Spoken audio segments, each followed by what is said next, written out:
dan maupun bagi jemaat di zaman sekarang ini. Allah melihat dari sudut pandang pemikiran orang-orang Farisi dan ahli Taurat yang mereka ajarkan dan khotbahkan sudah jauh berbeda dengan kebenaran dari firman Allah yang berkaitan dengan 10 hukum yang seharusnya disampaikan dengan benar. Yang sedang menegur dengan berkata kepada orang-orang Farisi dan ahli Taurat, hai orang-orang munafik, bangsa ini memuliakan aku dengan bibirnya, tetapi hatinya jauh dan tidak mengenal aku. Percuma saja bangsa ini beribadah kepada aku, sedangkan ajaran yang mereka ajarkan ialah perintah manusia. Bahkan di pembacaan kita, Yesus menambahkan lagi dengan sebuah ilustrasi kebudayaan yang melekat pada manusia, yaitu antara yang najis dan yang tidak najis.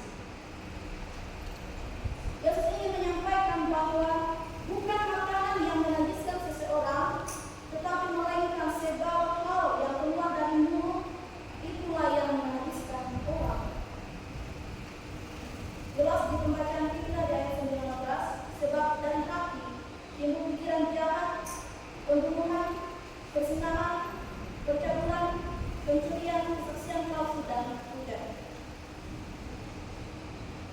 Saudara-saudara yang dikasihi dalam Tuhan, aturan atau kebiasaan yang kita lakukan agar terlihat lebih menonjol atau lebih menarik dan ingin terlihat lebih sempurna di mata manusia kadang menjadi sebuah fitnah bagi kita.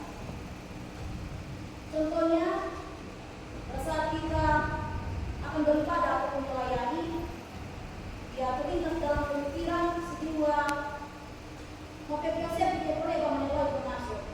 Atau mungkin juga kita harus menggunakan perhiasan yang indah agar terlihat mewah di mata manusia.